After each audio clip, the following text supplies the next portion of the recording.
Hey, Making Data Simple listeners, this is Kate Brown, your executive producer here. Please enjoy part 2 of our time with Rob Thomas and Al Martin as they discuss the secrets to business success. You're listening to Making Data Simple, where we make the world of data effortless, relevant, and yes, even fun.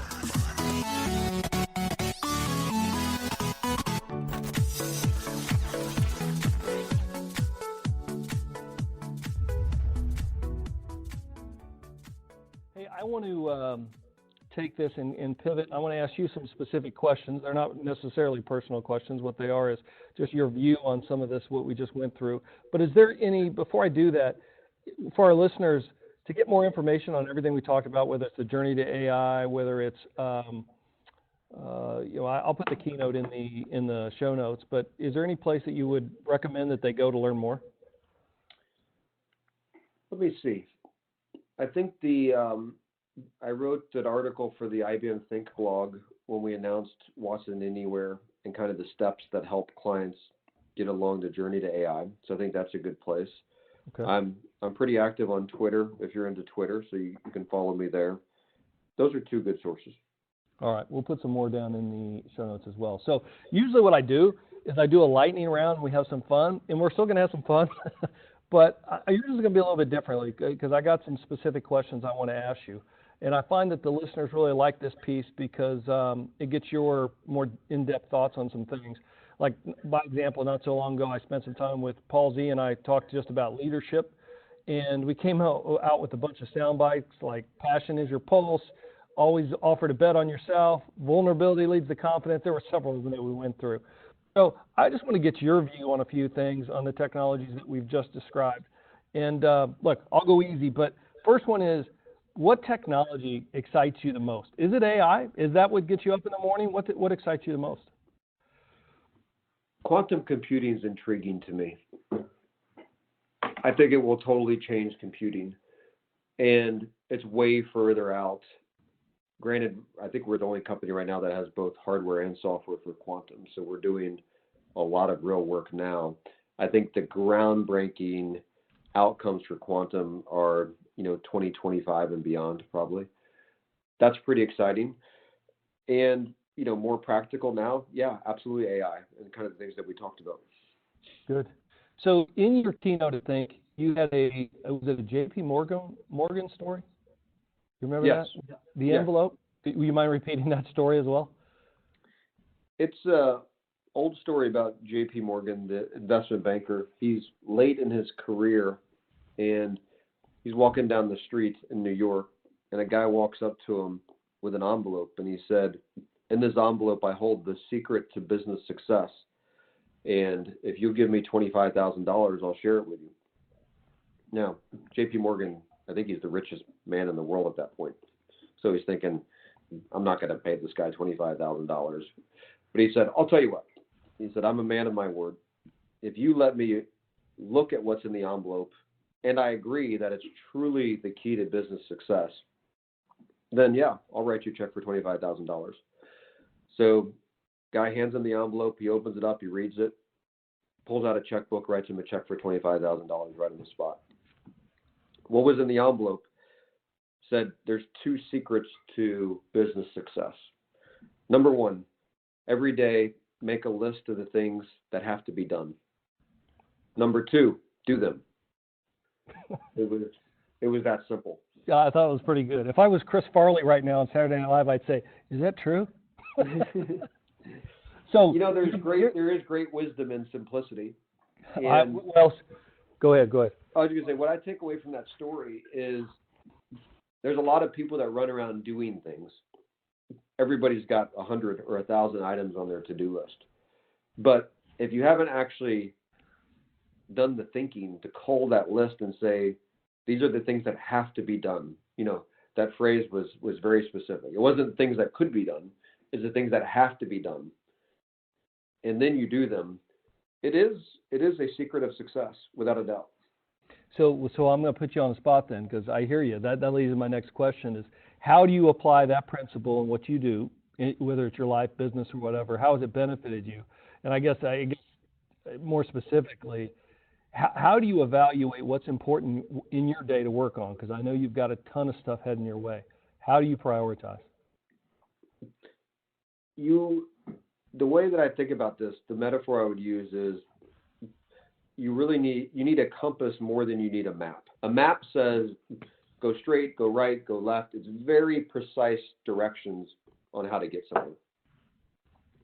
A compass is knowing directionally where you want to go. And then you have to have the flexibility on the details to get there over time. The main thing that I do is I try to always make sure that I've got a compass.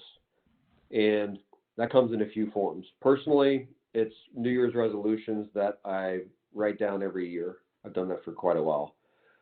On the business side, the blogs that I post internally, that's really my thinking on paper that kind of serves as the compass for where I think we want to go as a business. And those are kind of the directional items that I always have in my head that dictate where am I going to spend my time, what's important versus what's urgent, and how am I going to allocate time as we go forward here. But I think, if you try to create a map, point by point directions, you might end up in the wrong place, because nothing is simple enough in business or in your personal life that there's always, clear directions how to get there. So I think this compass metaphor is the right one to think about. Nicely done.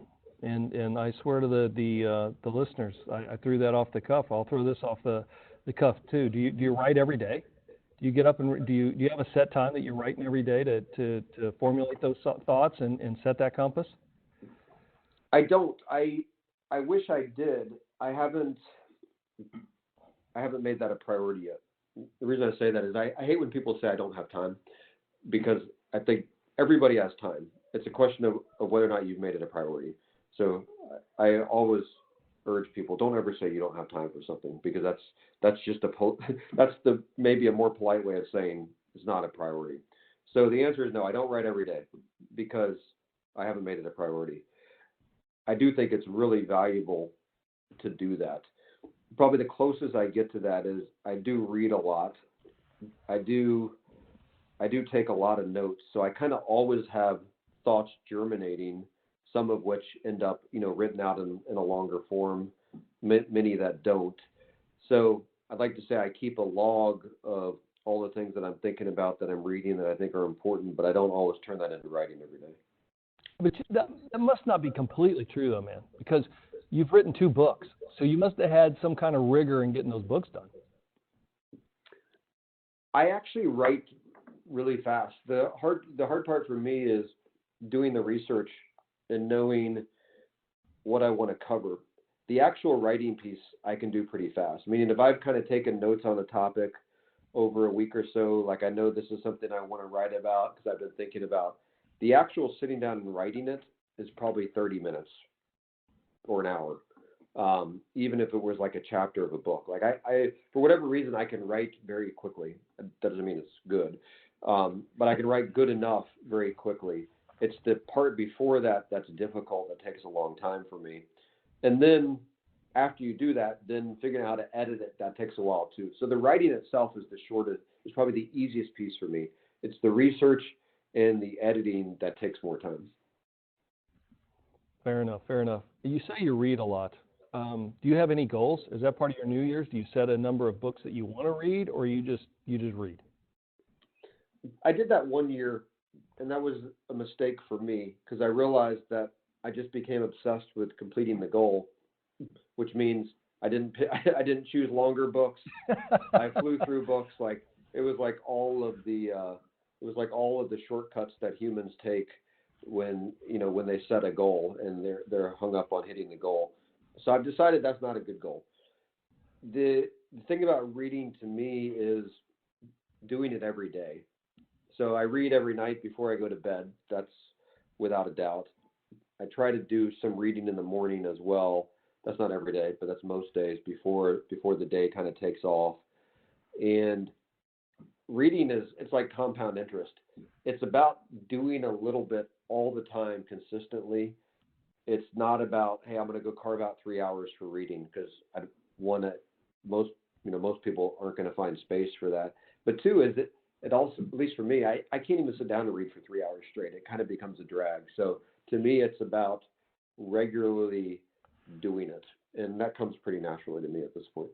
I'm with you. I'm also with you on those goals. Sometimes you can get trapped with that. But my daughter she always has these goals. And I of course, she's legitimately doing it as well. She rereads a book and doesn't count it. And otherwise, she'd have even more books that she's read. She's amazing. So anyway, right now, I think I'm on a pace probably, I read 2 books a month. I'm going to have probably 24. Hopefully I can get to maybe 30, something like that by the end of this year. But I recall one time you did challenge the team. You had like 10 books in 10 weeks. And I'm like, there's no way I can do that. That was amazing. Did you really do that once? I forget what prompted that. I think there was a longer list I wanted to get through, so I just decided to hammer it out. For me, so I do a lot of reading that's not books. I read a bunch of newspapers, and I read a lot of blogs. I read a lot of stuff that I find on Twitter, not tweets themselves, that's pretty fast, but links, articles, annual reports, investor letters. So I read a lot of non-book stuff. So by cutting that out for a while, I can get through books faster. Nice. All right, so the next topic. So I find it interesting that in your leadership sessions, you often talk about the importance of personal characteristics of a leader, or you'll bring in some interesting speakers to talk about people, motivation, leadership. Question for you is, how has your thinking changed over time as the type of leader you are? And where are you at now in terms of what principles do you value most? I do read about leadership a lot. Without a doubt, leadership is best learned by modeling others. So finding people that you admire as leaders and modeling them, at least that's what I found for myself. Leadership is not something that comes out of like an MBA textbook, like how to be an executive leader. It's much more personal than that. So I think it comes out of, finding people that serve as mentors. So I've always tried to keep eyes open for that. And by the way, 99% of those mentors I've never met. You don't need to meet them to learn from them. And sometimes people forget that. I'd say there's three main concepts that I really believe in when it comes to leadership.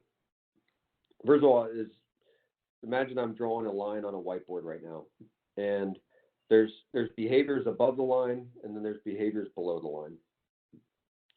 Above the line are things that are intentional, thoughtful, planned, considering.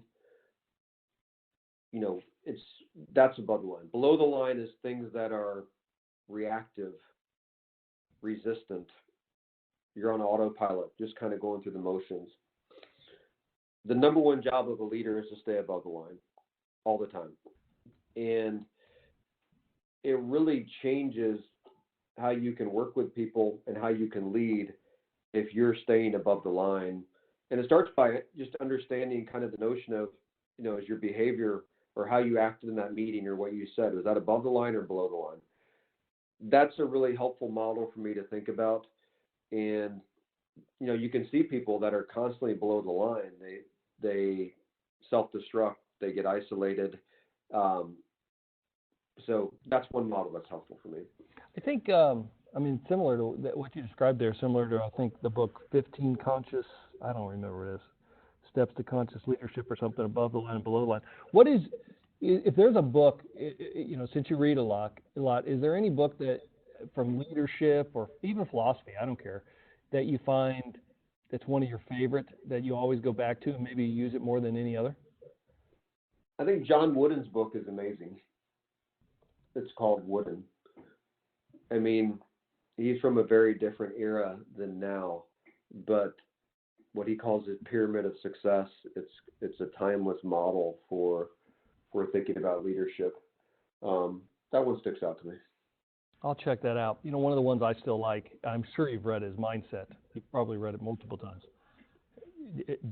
I just think that one, I find that when I'm working with people now, I can I use a lot of attributes that I found in that book, and you can classify somebody in a growth mindset or a fixed mindset, kind of like above the line or below the line. Same kind of, and it helps me in working with those individuals to outline why they're below the line and how to get above the line, or what they need to do differently or something from a coaching standpoint. But I really like mindset. You've read that? I have not. You have not. You got to read one. that one. That's great. Right. That should be on your list. It's fantastic. You had a blog that I read, Acts of Omission and Commission. Remember this? I did. You want to hear my other two leadership rubrics? Of course. Hit it. All right. So you got the first one, the above the line, below the line. Second one is a simple equation. E plus R equals O, meaning event plus response equals your outcome. For most people, when something bad happens, an event, they have a bad meeting, they have a bad day, they have a bad quarter, they have a bad month, they think that's their outcome. And they kind of spiral into, well, depression would be the far end of the curve, but they get down on themselves, they lose confidence, because in their mind, the event, meaning what happened, that's their outcome. What I've found, for every great leader, the event is not the outcome. It's the event plus how you respond to the event that is your outcome. And this is why I think sports is great for people when they're growing up, because in sports you lose way more than you win. At least I did my whole life. And it kind of teaches you got to build when something bad happens, you got to be able to respond, because that will dictate your real outcome. So that's another one I keep in mind.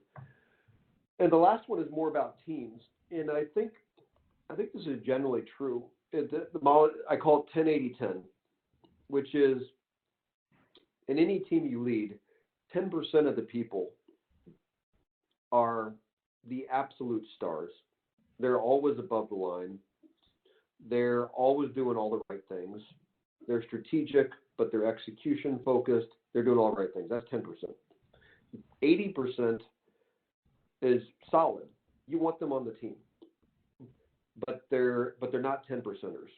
Sometimes they go below the line. Sometimes they have to be reminded what to do. Sometimes they have to be told what to do. That's 80%. And then the other 10%, these are the people that you don't want on the team. They're always below the line. They're doing the wrong things. They're in their own world. That it's easy to decide what to do with that 10%. But the real challenge of every leader is, how do I get the 80%ers into the 10%? And I think some people think that great leadership is, I've got to go hire a bunch of 10%ers. Unfortunately, they're not available. That's why they're 10%ers. That's why they're at the top. So they're not available. So the real challenge of a leader is, how can I make my 80%ers 10%ers? And I don't think people always approach it that way. Fantastic. So, and apologize if I cut you off there. I got all three of them. So above the line, that was or below the line. The E plus R equals O. What'd you call the last one? It was the 10-80-10. Oh, 10-80-10. All right, I got it then. And I'm with you on these. These are not my ideas, by the way. This is a group. I think it came from, it's a company called Focus 3, I want to say their name is. I forget exactly, but just stuff I've read through the years that stuck with me. Was that a book, or is it on Focus 3, or is it just blogs? I forget. I honestly forget where I saw it. Don't know. I often, I'm with you on the sports. One of my favorite, of course, it's getting old now. My kids don't even recognize Michael Jordan anymore, but nobody does. But, still one of the best basketball, if not the greatest. And I love the quote where he says, I've missed more than 9,000 shots in my career. I've lost more than 300 games. 26 times I've been trusted to make the game-winning shot, and I missed. And that's why I'm great. Yeah. I think that's one of the best quotes there is out there. All right. I got another question for you, but I don't want to cut you off again. You got any more? No. Let's go on. Keep moving. All right. So this is a good liaison, exactly with what you said before, because in your blog, The Acts of Omission and Commission, you reference the risk of doing nothing versus failure in doing something. And what I wanted you to do is elaborate on your use of this principle in decision making. And for those that may feel like they're stuck or fearful of trying something, how do you give them the encouragement to jump off the edge? let's describe what that means a little bit. So an active commission, that's where you did something. And look, if you stick your neck out, you make a decision, you decide to do something, sometimes that's not going to work out. But that's fine. You got to, sometimes you got to do that and know that they may not work out. So active commission is something that you do. An active omission is something that you choose not to do. It's the decision that wasn't made, or something you decided not to do. And as I evaluate leaders and I look at teams, I think people often focus on just, what are the acts of commission? What did somebody do? Did it work? Did it not? And this idea of acts of omission is honestly just as important, meaning sometimes the right thing to do is to do nothing. That's a good one. Sometimes when there's a tough problem, people turn their head and go the other way. So it's an act of omission, and it's a bad one because they basically ran away from the problem. So it's just a way to kind of think about people, think about behaviors. There is a big difference between commission and what you do, and omission and what is not done. And either could be good or bad, but there's a big difference. Nicely done. I think that's good. I think you answered most of what I said right in that dialogue. Hey, what kind of competitor is IBM? Where would you like to see us? Fierce competitor. I'm glad you said that, because that matches your blog, The Fierce Competitor. That's really, to use the book name that you gave, that is about a mindset and an attitude. And look, the technology industry is incredibly competitive, has only gotten more competitive in the last 5 years, and it will only be more competitive in the next 5 years. So it is not for the faint of heart. It is not for the timid. It is not for the weak. It is about how can we be a fierce competitor? And the number one thing a fierce competitor does is actually listens. Meaning listens to what users want, what clients want, and then aggressively pursues getting those things done. That's what I want us to be. And I think we are in many respects, and I think in some respects we can do even better. So I think it kind of makes me think of another book, To Be a Fierce Competitor, to have acts of omission and commission. I think there's a couple things. There's another book that I just read, The Courage to Be Disliked, and it talked about happiness being defined as being meaningful, and it really outlines, again, the courage, and freedom is defined as not caring about what other people think as you're doing the right things in life. I think it's a pretty good book too. I agree. I read that book. I really enjoyed it. I think one thing that sticks out from that book was talked about when you're facing a problem or a challenge or a hardship. It's a philosophical book. So it said think of your hardship as a storm in a teacup, meaning, yeah, it's a big problem. Yeah, it's a storm you're dealing with, but it's just right around you, meaning everybody personalizes and internalizes things much more. And a teacup is a very small part of the whole world, right? And so this point was your hardship is a storm in a teacup. It's just a teeny part of the world. And sometimes you got to pick your head up and realize that, there's a much larger community, a much bigger picture of things going on around you. I thought there was a lot of good stuff in that book. I did too. It's a good one. I'd recommend it for the listeners. Hey, another pivot. I got to thank you for something you did recently, and I wanted to ask you about it. Some time ago, and I've been a fan of what's called Undercover Boss, and you did this. And although you weren't truly undercover, by the way, I think you need to work on your disguises. We knew where you were at all times. But and there was a retailer that I learned this from some time ago that at one I think it was 1 week a year, they would put the executives on the cash register. So they could see exactly the line when you got 20 people standing there, the tools and everything else that you're up against when you're making decisions that affect the livelihoods of these individuals. And you did this recently, which, again, I appreciate. I know the team appreciated it. But the question to you is, what prompted you to give this a try? And is this something you're going to continue, or are you going to do something, or what would you do next? You know, it wasn't my idea. Most of my good ideas are not my ideas. They're suggested by somebody else, and I try to be a good listener. But we didn't ask me anything, which is a Slack discussion at the end of last year, and somebody in the organization said, "Hey, why don't you do this?" And I thought it was a great challenge. So that's why I did it. Like I said, most of my good ideas are not my ideas. That was a great suggestion. And I did get to spend half a day with one of our support engineers to really understand what the day in the life of a support engineer looks like. You know, what's the first thing you do? What are the tools that you use? How are you dealing with difficult client situations? I learned a ton in what was it went incredibly fast, the half day, but I got a very interesting look into what it really takes day to day to keep clients happy. So it was super valuable to me. Good. Is there another place that you're looking at expanding that to, or are you still thinking about it? I'm hoping somebody will suggest the next one. Oh, good. That's an invite right there. All right. There you go. You're probably going to get bombarded at this point. Fantastic.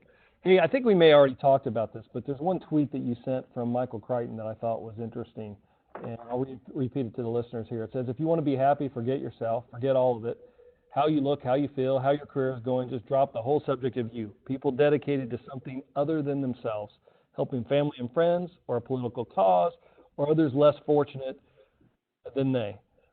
They are the happiest people in the world. Is this how you're doing it? Is how you, is it, I mean, it kind of goes back to the courage to be disliked discussion we just had. So maybe we already had this discussion, but is this the sentiment that fits how you're going at it? Look, I believe we're all put on this earth to help others. I think that's our fundamental mission and why we're here. And so that quote resonated with me because I thought it brought it to life. And that doesn't mean, it's not easy, right? I mean, everybody gets caught up in their personal life, their careers, their families, things that are going on. But we always got to realize that we're here for bigger reasons. And it helps to keep things a little bit in perspective. The irony of that quote is that it came out of the book, Who is Michael Ovitz, which was like a 400-page self-serving book by Michael Ovitz, about how amazing he is. So that's the incredible irony of the quote. That said, the book was relatively entertaining, especially if you like movies, because it kind of goes through a lot of history of movies. But that's what I thought was funny about the quote, was it came out of the most self-serving book I've probably ever read. Nicely done. All right, I think this is going to be my last question. So I would ask you, and I'm going to ask you this question, but I'm going to give it a different context for it. I said, here's the question. Where do you see yourself in 5 years? And or what's next for you? I guess those are two different questions, but where do you see yourself in 5 years? But I'll phrase it a little bit differently. If I had this podcast, and I doubt if I do, but in 5 years, and I had you back on, what would you be excited to tell me about? Hopefully not a lot would change in terms of, my goal is how do I positively impact and influence others. I think that's largely how I got to where I am today and what I want to do in the future. I don't think that principle would be any different. I don't know where I'm going to be. No idea. I've always been curious to try new things. I joined IBM in consulting. I worked in microelectronics for a while, which had nothing to do with consulting. Came to software, knew nothing about software. Think I've learned a good bit. So my eyes are always open to, what catches my curiosity or interest. But I hope that I'm doing data and AI in 5 years in IBM. That's my goal. But that doesn't mean that I'll achieve that goal. We're going to have a bunch of robots running around, replacing all of our the jobs that they're predicting out there. I'm definitely short on the robot replace job thesis. I say look, AI is not going to replace managers, but managers that use AI will replace the managers that do not. And I really believe that. certainly robotics are great. Intuitive Surgical builds, robots doing surgery, and it does things that humans cannot do. That is amazing. The robots don't talk to patients, though. They don't actually diagnose the patients, but they help in a key part of surgeries, and they're saving a lot of lives. That's great. Like, that's what AI robotics is going to do. It's not about replacing humans. I think we'll end there. That's fantastic. This is great, man. You're awesome. I appreciate you coming on. Is there anything we didn't hit? I thought we got it pretty well. We got both sides. We got, technology, and we also talked about leadership. Is there anything that I left unsaid? I think we covered it all. I appreciate the being on and a wide-ranging discussion. I think it was great. I do too. I greatly appreciate it. So thank you so much. Great dialogue. Appreciate it. We'll have the contact information that you gave us earlier and some bonus in the podcast notes. And for those of you listening, until next time, thanks for listening. Feedback is always welcome, and please rate us on whatever forum you're listening, iTunes, YouTube, whatever. We take feedback seriously, but thank you so much. And Rob, again, appreciate having you on. Thank you so much. Thanks, Al. Thanks for listening to the Making Data Simple podcast, where we make data fun. Be sure to visit IBMBigDataHub.com/podcast to access the show notes and uncover even more great episodes. Remember, the views expressed here are those of the host and its guests, and do not necessarily represent the views of IBM. Until next time, over and out.